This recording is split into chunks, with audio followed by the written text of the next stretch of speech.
오늘 말씀은 시편 1편입니다. 자, 오늘 말씀의 제목은 6절에 나와 있습니다. 무릇 의인들에게는 여호와께서 인정하신다. 여호와께서 인정하심. 이와 같은 제목으로 하나님 말씀 함께 은혜를 나누도록 하겠습니다. 성경에 보게 되면 복 있는 사람, 어떤 사람이 복 있는 사람인가 여러 군데서 언급이 됩니다. 대표적인 것이 마태복음 5장에 보면 팔복에서 복 있는 사람은 심령이 마음이 가난한 사람이야, 또 애통한 사람이야, 이렇게 다양한 복 있는 사람의 그 모습들을 이렇게 기술하고 있습니다. 그리고 또 하나 유명한 게 오늘 본문 말씀입니다. 시편 1편. 시편 150편 가운데 성도들이 가장 많이 애용하고 암송하고 기억하는 말씀, 시편 23편과 더불어서 하나를 꼽으라 그러면 이 1편 말씀이죠. 너무나도 우리가 익히 많이 알고 있는 말씀입니다. 여기 1편 말씀 보면 복 있는 사람이 어떤 사람인가 소개하고 있어요. 소개하고 있는데 복 있는 사람은 세 가지를 하지 않는 사람입니다. 그리고 한 가지를 하는 사람이에요. 다시 한번, 복 있는 사람은 세 가지를 하지 않습니다. 그리고 또 한 가지는 한 가지를 합니다. 자, 그 세 가지가 뭐냐면 말씀을 보면 악인의 꾀를 따르지 않습니다. 죄인의 길에 들어서지 않아요. 세 번째, 오만한 자의 자리에 앉지 않습니다. 자, 그러므로 복 있는 사람이 누구냐? 자신이 해야 할 일과 하지 말아야 할 것을 구분할 줄 아는 사람입니다. 복 있는 사람은 성경에 의하면 따르는 것과 내가 따라야 할 것과 절대로 따라서는 안 되는 것을 구분할 줄 아는 사람이에요. 자기가 있어야 할 것과 있어서는 안 될 것을 구분할 줄 아는 사람, 내가 앉아야 될 것과 앉아서는 안 될 것을 구분할 줄 아는 사람, 이 사람이 복 있는 사람이다. 아무리 세상 사람들이 부러워하고 탐내는 자리라고 해도, 좋아하는 자리라고 해도 이것은 하나님의 생각과 하나님 뜻에 맞지 않아 라고 하면 거부할 줄 아는 사람, 이게 복 있다라고 하는 거예요. 세상 사람들이 볼 때, 야, 저기 가면 돈 많이 벌어, 저기 가면 권력 얻어, 야, 저거 하면은 정말 남부럽지 않게 살 수 있어 라고 하는, 그게 부러워할 만한 자리라고 해도 하나님의 인연과 말씀에 어긋난다 그러면 거부하는 사람, 이 사람이 복된 사람이다 라고 하는 겁니다. 자, 사람들이, 이 말씀에 오면 사람들이 어떻게 하나님을 망각하면 이렇게 변질되어 가는가, 여기 오늘 시편 1편에 보면 사람의 종류가 나와요. 사람, 복 있는 사람, 의인, 그리고 그냥 사람, 그리고 또 악인이 나오고 죄인, 오만한 사람. 근데 보십시오. 어떻게 다양한 종의 사람들이 어떻게 변질되어 가는가 보면, 자, 하나님을 망각하고 말씀을 우리가 망각하잖아요. 그러면 처음에 말씀해 보니까 악한 자의 꾀를 어떻게 한다 되어 있어요? 따릅니다. 따라요. 여기는 따른다고 할 때는 이것은 상습적이지 않습니다. 이건 습관적이지 않다는 거예요. 처음에는 따라갈 때 왜 따라가냐? 그냥 신리성 때문에 그래요. 한순간의 유혹으로 신리성 때문에 따라가는 거예요. 그래서 타협하는 거예요. 타협을 조금 합니다. 자, 그런데 이것이 나중에는 상습적이지 않다가 상습성으로 바뀌어지게 돼요. 그 인간의 본성이죠. 반복합니다. 그러면 어떻게 됩니까? 자, 그러면 말씀들을 이제 의도적으로 밀어내기 시작합니다. 밀어냅니다. 거부합니다. 그래서 어떻게 돼요? 말씀해 보니까 죄인의 길에 서게 돼요. 자, 처음에는 따라갑니다. 상습적이지 않았어요. 그러다가 그 길에 섭니다. 자, 따르다가 이제 서게 되는 거예요. 자, 그대로 방관하면 어떻게 돼요? 어떻게 됩니까? 한 단계 더 나가서 오만한 자의 자리에 앉기까지 되는 거예요. 자, 보세요. 이제 그 자리에 앉으면 이제 자기 자신이 오히려 그 악을 즐기고 유혹하는 자리까지 가게 되는 거예요. 이게 죄의 영향력, 죄의 점진성입니다. 보세요. 처음에는 따르다가, 그리고 서다가, 그리고 그 자리에 앉아버려요.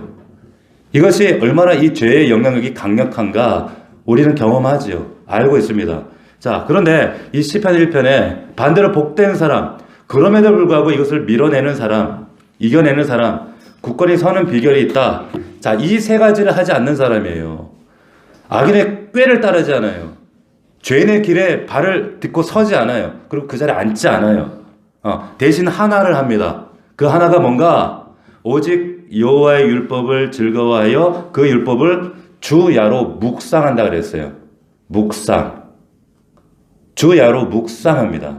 자, 여기서 말하는 주야라고 하는 것은 우리가 문자적으로 그냥 밤낮으로 시도 때도 없이 계속 이런 의미로 문자적으로도 생각할 수 있지만, 그런데 시편 150편 전체로 다양한 시편의 내용들을 유추해 보면 단지 아침과 저녁을 말하는 것이 아니라 한 단계 더 나가면 더 깊은 뜻이 있습니다. 그게 어떤 의미가 있는가 하면 시편 30편 5절에 보면 이런 말씀이 있어요. 아침에는 울음이 깃들지라도 저녁에는 울음이 깃들지라도 아침에는 기쁨이 찾아오리라, 이런 말씀이 있습니다. 그러니까 저녁에는 울었어. 근데 아침에는 전환된다. 새로운 기쁨으로 바뀌어진다는 거예요. 그러니까 이 시편의 주야, 밤, 저녁 이러면 부차적으로는 그냥 시간적으로 그냥 밤을 의미하기도 하지만 상징적으로 비유적으로는 어떤 의미를 하냐면 고난의 때, 힘들 때, 실패할 때, 음침한 사망의 골짜기를 걸어갈 때. 그런데 반대로 아침은 뭐예요? 전환돼요. 이게 바뀌어져서 회복의 때, 새롭게 길이 열리는 때, 새롭게 닫혔던 문이 열리는 때. 그러니까 주야라고 하는 것은 성공할 때든 실패할 때든, 그리고 내 뜻대로 길이 잘 될 때든 되지 않을 때든 그 모든 경우의 수를 다 합해서 주야로 어떤 때든지 내 뜻대로 내 마음대로 안 될 때든 될 때든 간에 상관없이 하나님 말씀을 묵상한다는 거예요. 붙잡는다는 거예요. 자, 이것이 악인, 죄인, 오만한 자의 길로 가지 않는 비법, 방법이에요. 자, 그런데 재밌는 것은 오늘 이제 여러분들하고 나누려고 하는 것은 이 부분이 아니라 오늘 묵상한다라고 하는 부분입니다. 묵상.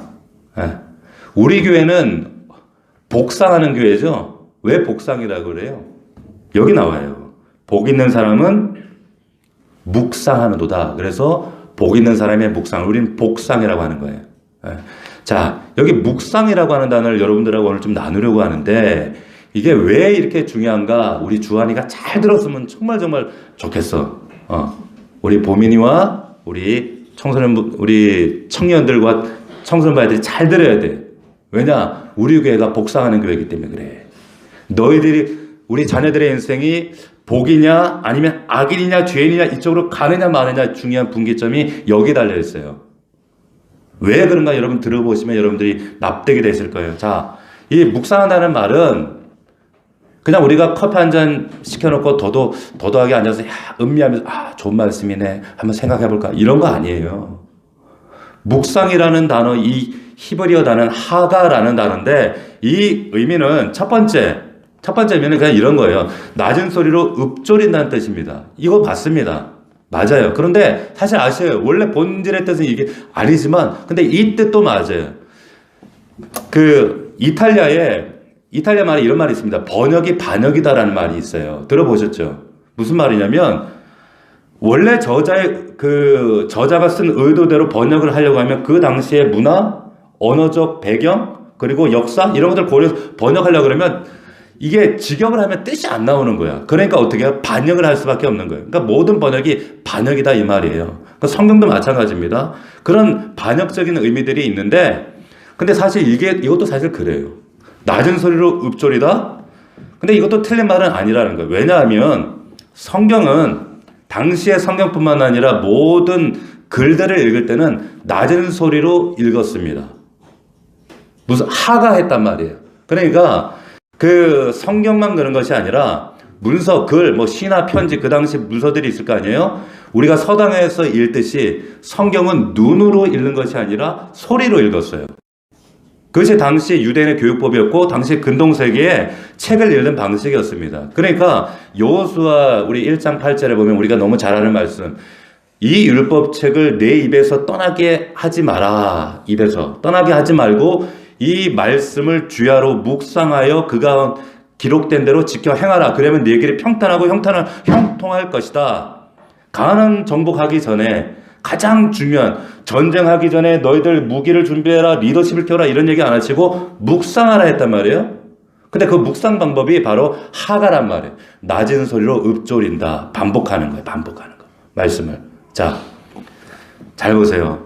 우리가 하루 중 일과가 있습니다. 학생들은 학교에 일과가 있고 직장에 일과가 있고 내가 만날 사람이 있고 상황이 있고 사건이 있어요. 그런데 그 일과 사람에 집중하면 어떻게 해요? 내가 매몰되고 그러면 그 사람만 집중하고 사건과 내 상황만 거기에 함몰되다 보면 매몰돼서 아무것도 생각 못해요. 잊어버려요. 그래서 필요한 게 뭐냐면 읊조리는 거예요. 반복하시는 거예요. 내가 하나님께서 지난 주일에 내게 주셨던 말씀, 그리고 내가 오늘 아침에 힘겹지만 버스 안에서 내가 붙들었던 그 말씀, 한 구절 떠오르는 그 말씀을 깃발처럼 붙들고 그 말씀만 계속 읊조린다 이 말이에요. 하가한단 말입니다. 계속 읊조려. 그러면 하루 중 그 내 말씀을 사람을 만나고 상황을 만나고 사건을 만날 때 그 말씀 가운데 어느 한순간 상황을 내가 포착할 수 있어요. 하나님 포착하게끔 하셔요. 순종하게끔 하셔요. 그럴 때에 여러분들의 삶을 하나님이 한 단계 한 단계 이끌어 가시는 것들을 여러분들 경험할 수가 있어요. 이게 묵상 하가예요. 자, 그래서 첫 단계는 읊조리면서 반복하는 거예요. 오늘 말씀 1절이야. 그러면 복 있는 사람 묵상한다. 이런 것처럼 이게 하가의 의미입니다. 두 번째 복 있는 사람이 묵상하는데 하가 더 본질적인 뜻이 있어요. 그래서 이 본질적인 뜻이 이것을 우리가 여러분들이 확실하게 딱 붙잡아야지 여러분들이 이 묵상에 대해서 여러분들의 게으름이 떠나요. 여러분들이 더 절실하게 붙잡게 돼요. 자, 여기에 아까도 말씀드렸지만은 번역은 반역. 그러니까 한국말로 이게 번역이 되면서 이게 사실 묵상 이러니까 남편 출근시켜놓고 차 한잔 마시면서 브런치 하면서 고고하게 하나님 말씀 복 있는 사람 시절을 쫓아 할렐루야 뭐 이렇게 뭐 고상하게 근데 이런 거 아니에요. 묵상이라고 하는 건. 그러니까 그 더 깊은 뜻이 있는데 예를 들면은 히브리서 12장 2절에 보면 믿음의 주여 온전케 하시는 예수를 바라보라 했어요. 믿음의 주여 여기 말하는 주라는 것은 여러분들이 흔히 아는 퀴리오스가 아니죠. 뭐예요? 퀴리오스는 주인, 주님, 주여 하는 주여는 퀴리오스고 여기는 알케보스라고 하는 것은 저자라는 뜻이에요. 시작한 사람이라 이 말이에요. 그러니까 믿음의 주여 온전케 하신 예수, 그러니까 예수가 믿음을 시작했단 말이에요. 믿음의 저자는 예수다 이 말이에요. 온전케 하시는 예수, 온전케 한다는 말은 무슨 뜻입니까? 예수님께서 다 이뤘다 할 때 그 테텔레스타 그 말이에요. 그러니까 믿음을 시작한 분도 예수고 믿음을 완성하는 분도 예수 그리스도다 이 뜻인 거예요. 마찬가지로 여기 묵상하다에 더 본질적인 의미가 있는데 그게 뭐냐? 이사야 우리 31장을 한번 찾아봤으면 좋겠습니다. 이사야 31장. 자, 묵상하다. 이 하가의 더 본질적인 뭐 차 한잔 마시면서 그냥 음미하면서 생각하는 이런 게 아니라 도대체 이 더 본질적인 진짜 저자가 말하고 성경이 말하고자 하는 묵상의 의미가 하가의 의미가 뭔가 여기 선지자가 잘 번역을 해놨어요. 이게 뭔가 31장 4절 자 찾았습니까? 시편 다음에 이사야가 있어요. 저 마태복음 쪽에 찾으시는 분들은 회개하셔야 돼요. 자 이사야 31장 4절 같이 한번 읽어봅시다. 시작. 여호와께서 이같이 내게 이르시되 자 여기 하가가 나오나요? 자 그 다음 시작. 큰 사자나 젊은 사자가 자기의 먹이를 움키고 으르렁거릴 때에 자 여기서 퀴즈 여기 하가가 나와요. 하가 묵상하다라고 하는 히브리어 말 하가가 나오는데 여기서 한번 찾아보세요. 뭘까요? 주하나 뭘까? 뭐예요? 뭡니까? 움키다. 으르렁거리다. 자, 여기에 하가가 분명히 나옵니다. 묵상하다. 그게 뭐냐? 먹이를 움키고 으르렁거리다. 이 말이 하가예요. 이게 묵상하다는 뜻이에요. 사자가 자기가 사냥한 먹이를 움켜자고 포효하는 거. 이걸 하가 이런 거예요. 여러분 동물의 왕국 보셨잖아요. 그죠? 동물의 왕국이나 내셔널 지오그래픽 이걸 보면 세렝게티 평원에 사자가 사냥하는 게 난 제일 재밌어요. 사자가 사냥을 합니다.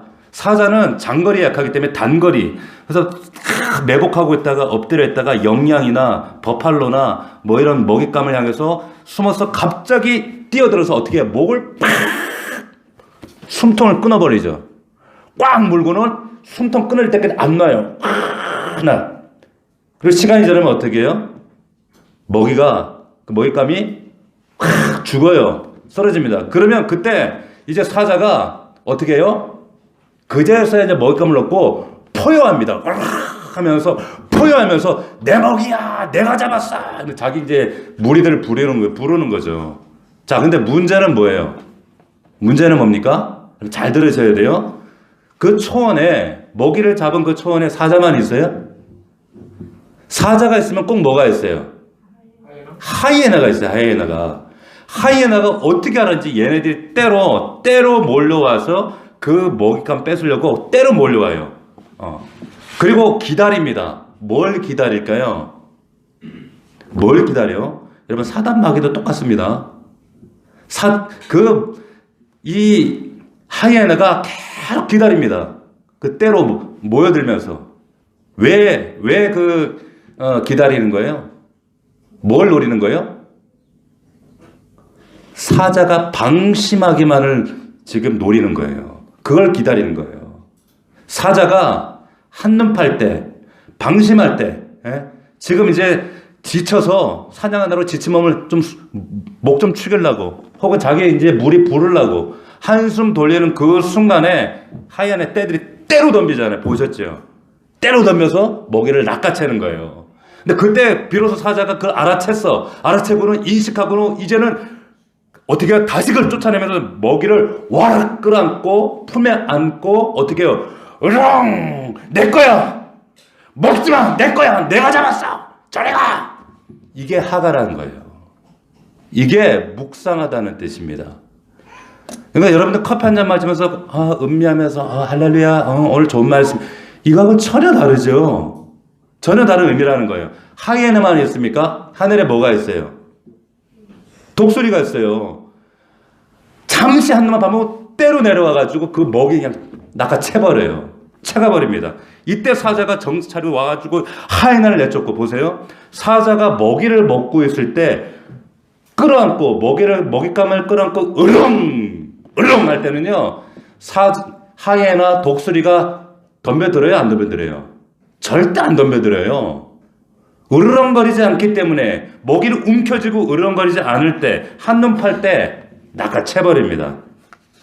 성경이 이 묵상하다는 뜻을 이렇게 표현하는 거예요. 그런데 우리는 묵상을 너무 다르게 이해하고 있단 말이죠. 자, 이게 하가다라고 하는 거예요.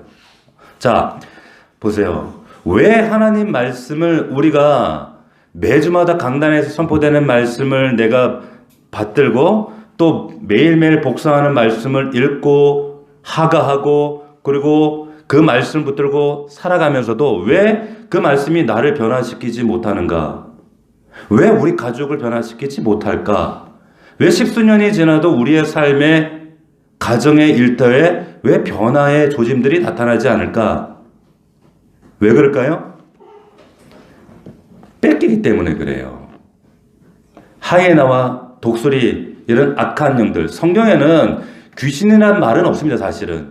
성경에 사실은 두려운 영, 악한 영, 사단이 부리는 영이라고 나오는데 여러분 하나님이 계신 것처럼 천사가 있는 것처럼 악한 영들이 있어요.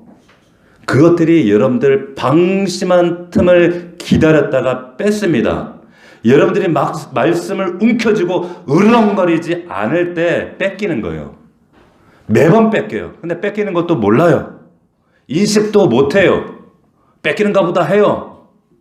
이거 뭐 은혜 받고 뭐 다음 주에 받으면 되지. 그리고 또 지나가요. 여러분, 이 악한 것들은요, 여러분들이 예배당 말씀 붙잡고 예배당 나가는 순간 문 밖에 기다리고 있어요. 엘리베이터 내려가면 저 1층에서 기다리고 있다니까요. 집에서 딱 기다리고 있어요. 이게 실체란 말이에요, 실체. 왜 빼앗깁니까? 으르렁거리지 않기 때문에 그래요. 하가하지 않기 때문에. 우리 어떤 분들 보면은 유독 자기 감정 조절에 약한 분들이 있어요. 은혜 받았는데, 예배 마치고 나가다가 누가 한마디 툭 던지면 그 말에 기분 나빠. 아, 기분 나쁘네.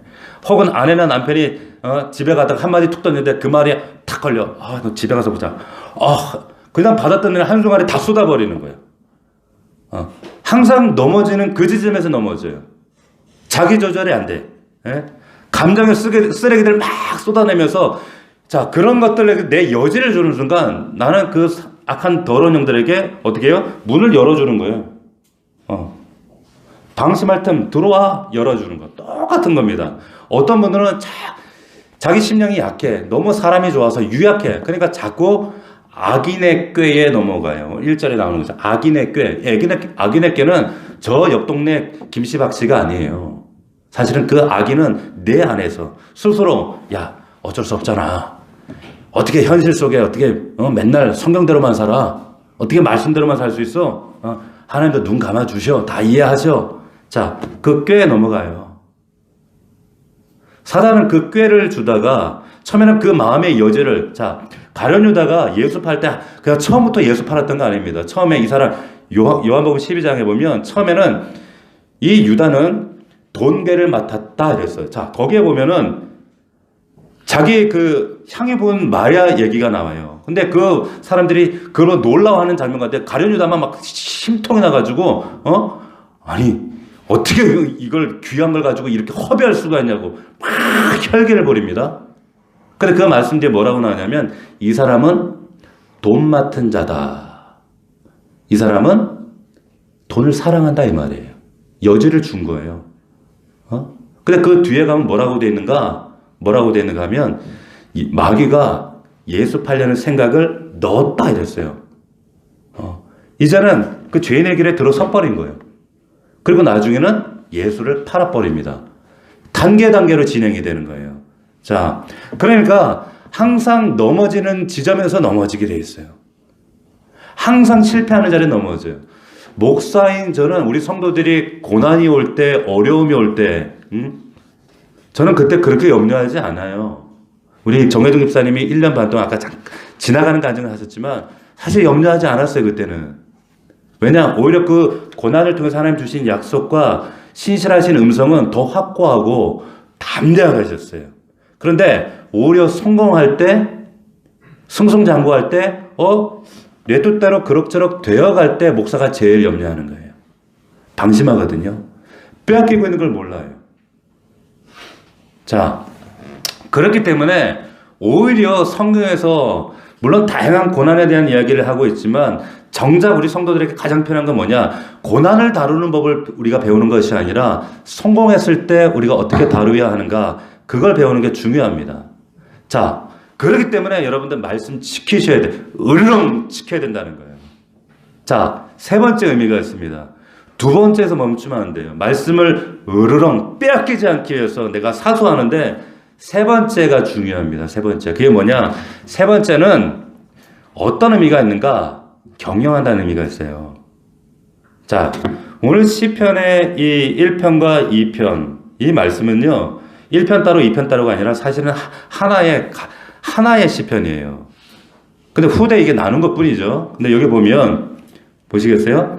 2편 1절에 보면 여기에도 하가가 나와요. 한번 읽어보겠습니다. 시작. 어찌하여 이방 나라들이 분노하며 민족들이 헛된 일을 꾸미는가? 자, 여기에 하가가 어떤 단어예요? 어떤 단어입니까? 꾸미는가예요. 꾸미는가. 자, 우리 성경에는 지금 꾸미는가 되어 있는데 옛날 우리 개혁 성경에는 이 부분이 뭐라고 나왔는지 아세요? 경영하는가 이렇게 되어 있어요. 경영. 자, 하가의 중요한 의미 중에 하나가 경영한다는 거예요. 경영.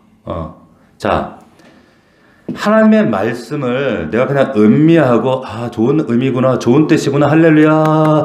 그것이 아니라 자, 말씀을 내가 읊조리고 내가 삶 속에서 이 말씀을 놓치지 않기 위해 내 상황 속에 하나님을 놓치지 않기 위해서 매몰되지 않게 어떻게 한다고요? 반복하시는 거예요. 낮은 소리로 읊조립니다. 읊조리면 묵상하고 그리고 이 말씀 가운데 위기들이 와요. 그리고 움켜쥐는 거예요. 근데 으르렁거리는 것으로 끝나는 것이 아니라 어떻게 해요? 여러분들 삶 속에 이것을 연결시켜야 돼요.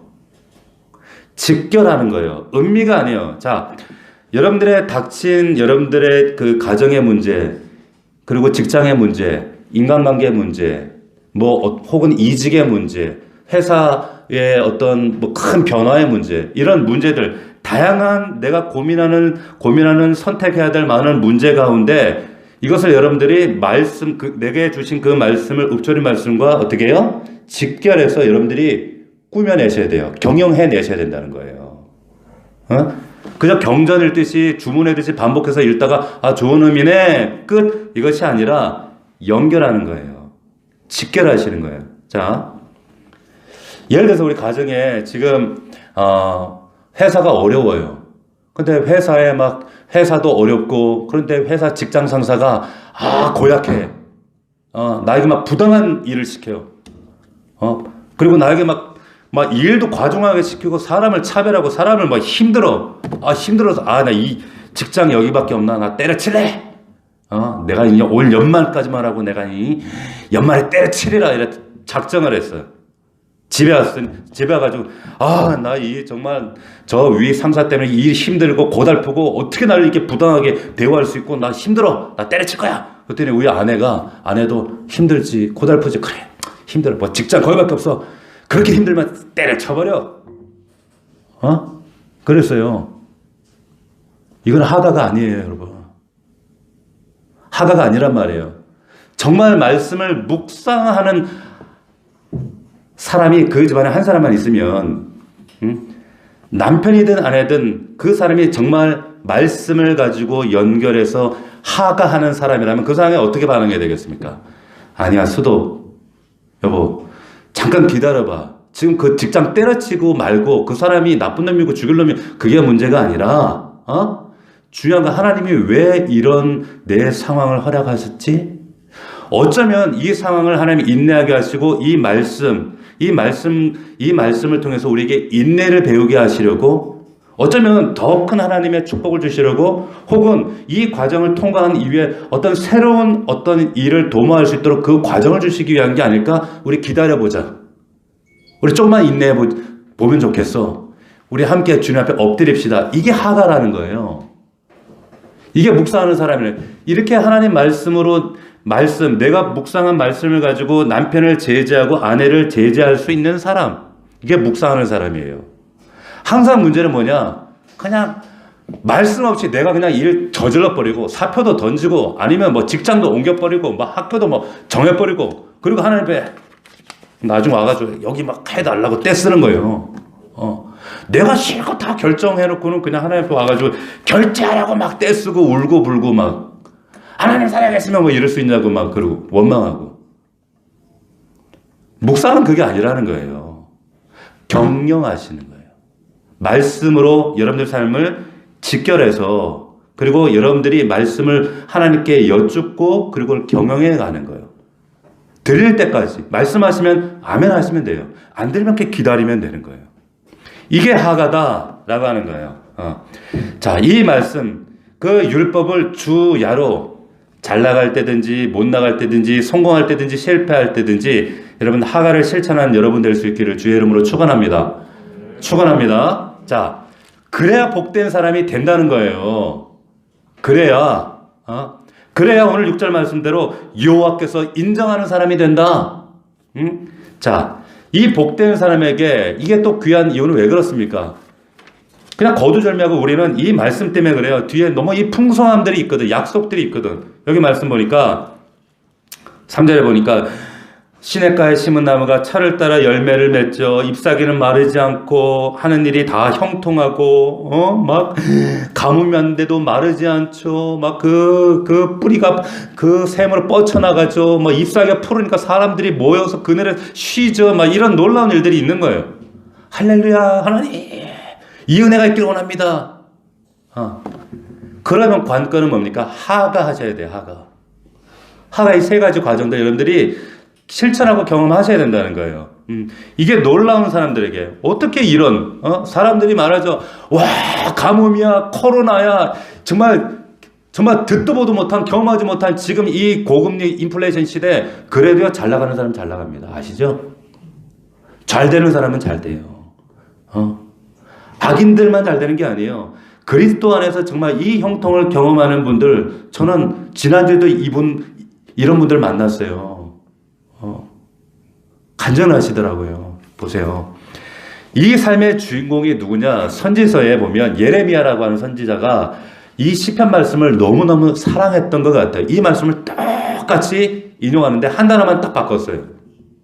이 묵상이라는 단어, 한 단어만 바꾸고 똑같이 인용하면서 정말로 정말 철을 따라 열매 맺고 가뭄에도 잎사귀가 마르지 않고 형통한 그 복의 주인공은 이런 사람이 하면서 예레미야 선지자가 똑같이 고백을 했습니다. 한번 찾아봅시다. 우리 예레미야 17장 8절 한번 찾아보겠습니다.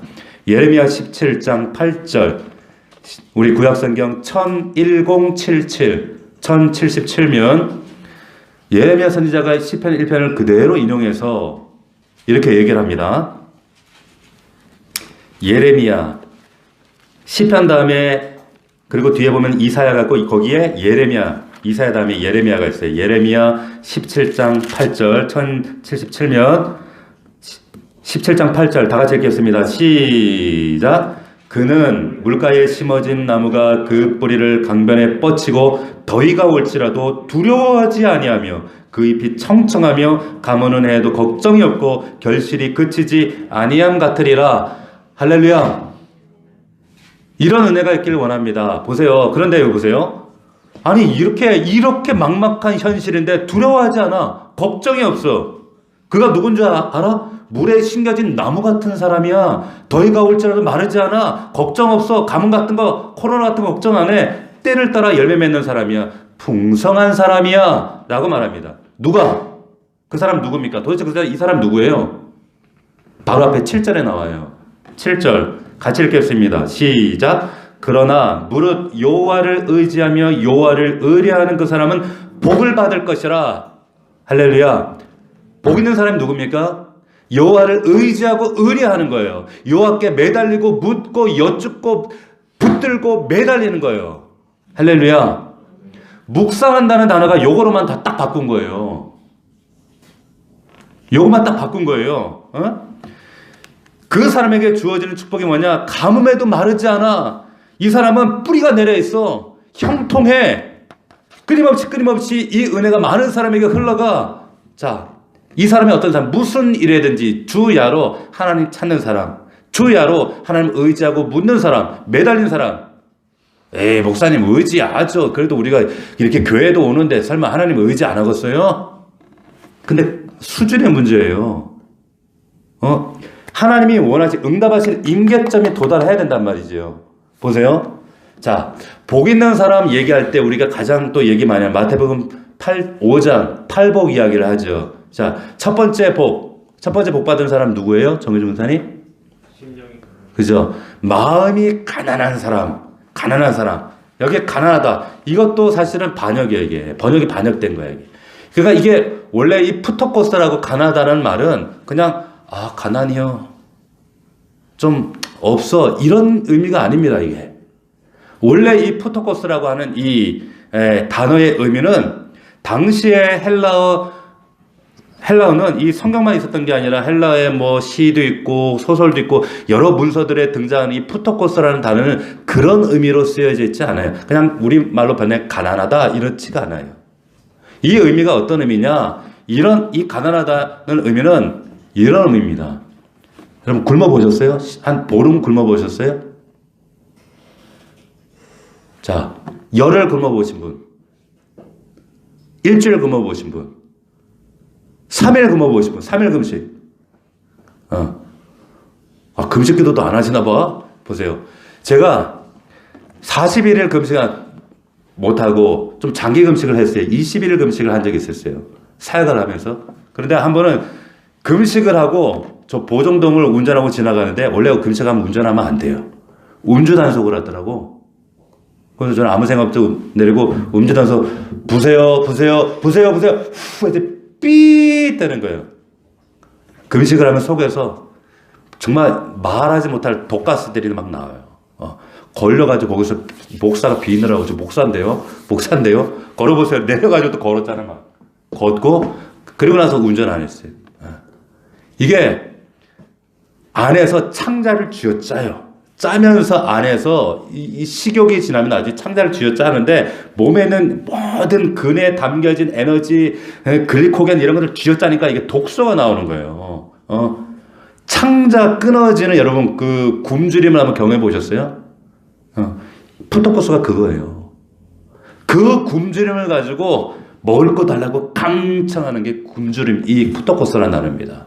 또 하나,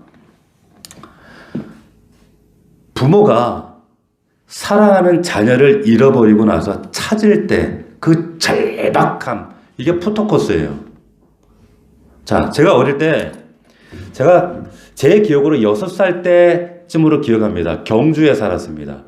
경주에 살았는데 한번 동네에서 형들하고 누나들 따라서 막 놀러 이렇게 산으로 놀러 갔는데 가다 보니까 어느 순간에 보니까 형들 아는 누나들이 안 보이는 거예요.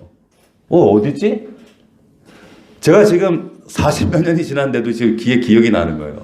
어디지? 근데 전혀 모르겠어. 그래가지고 집에 가야 되는데 울고 그냥 집을 찾아 걸어가는 거예요. 근데 해가 뉘어뉘어 깜깜한 밤이 되는 거예요. 그래도 계속 지금은 시내지만 그때는 완전 깡시골이었거든요. 거기를 걸어가는 거예요. 근데 저 멀리서 사람 소리가 창기라 이런 소리가 들리는데 저 멀리서 웬 미친 여자가 막 맨발로 뛰어오는 거예요. 근데 우리 어머니예요.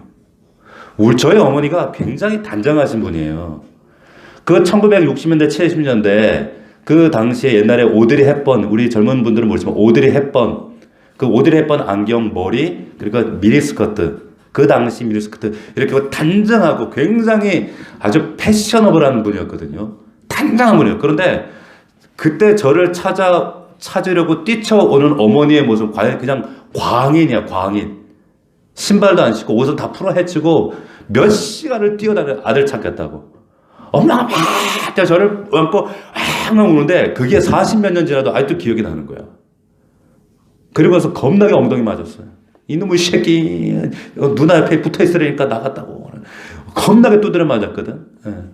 그때 그 자식 잃어버린 마음으로 아들 찾아다니는, 딸 찾아다니는 그 부모의 마음. 길에 가면 왜 우리 딸 누구 좀 찾아주세요 현수막 있잖아요. 그게 푸토코스예요. 푸토코스. 그 절박함, 그 절박. 이 심령이 가난하다는 것은 이 두 가지예요. 보름 굶은 거지 마음으로, 절박함으로, 절실함으로, 자식 찾고자 하는 그 절실함, 절박함으로 그 찾는 사람. 그런 사람, 그렇게 하나님을 의뢰하고 하나님을 의지하는 사람, 그게 복되다라고 하는 거예요. 그냥 적당히 하나님 뭐 도와주시고요. 아님 말고요. 그게 아니에요. 이 푸토코스의 심령으로 하나님께 매달리고 의지할 때 하나님이 그 사람을 복되다고 오늘 말씀처럼 인정해 주신다는 거예요. 할렐루야. 그럴 때 이와 같은 은혜를 여러분들이 경험케 되어진다라고 하는 거예요.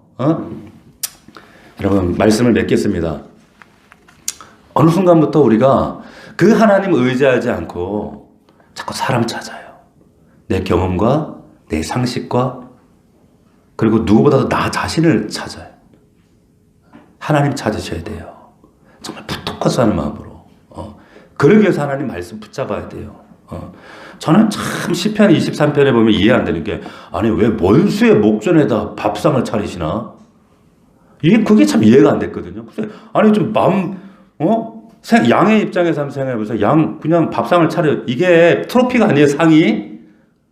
밥상이란 말이에요. 근데 원수 양 입장에서 생각해보면 늑대하고 이리가 있는데 이리 1m, 2m보다 밥상을 떡 자꾸 먹어 이러시는 거야.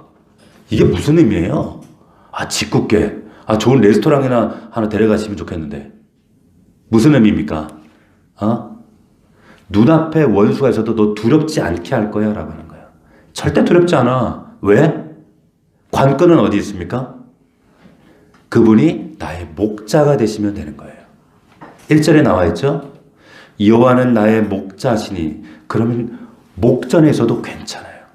이것만 믿어지면, 이게 내 믿음만 되면 지금 아무리 세상에서 아우성 쳐도 괜찮아요. 게임 끝난 거예요.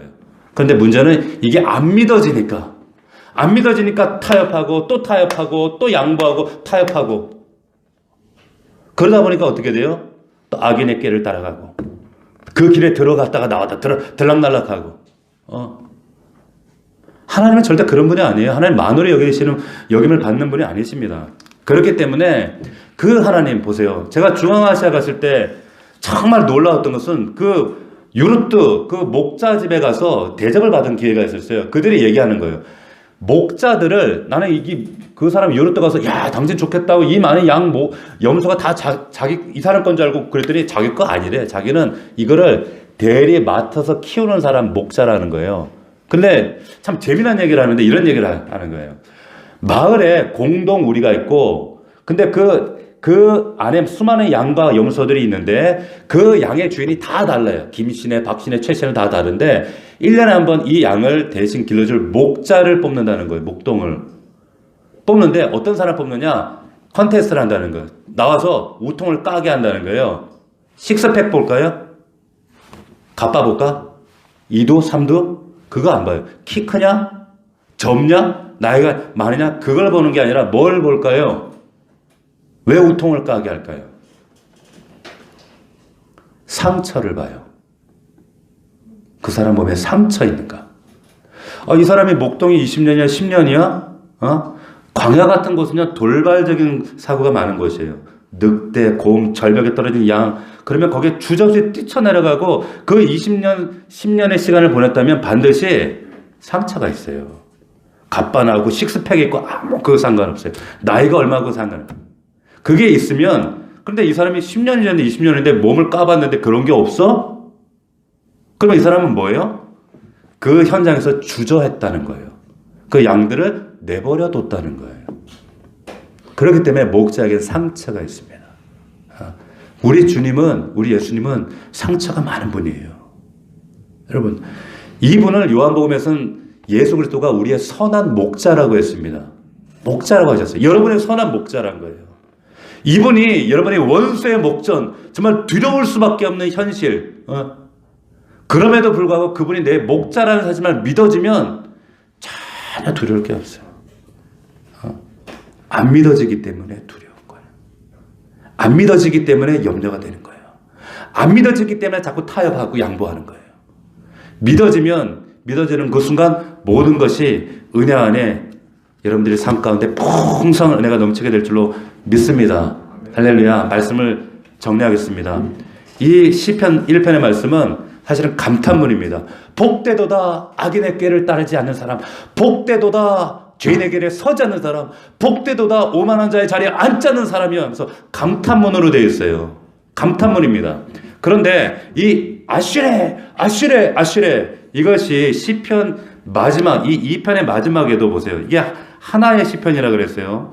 이 시편 2편 12절을 보시면 똑같이 아슈레로 끝납니다.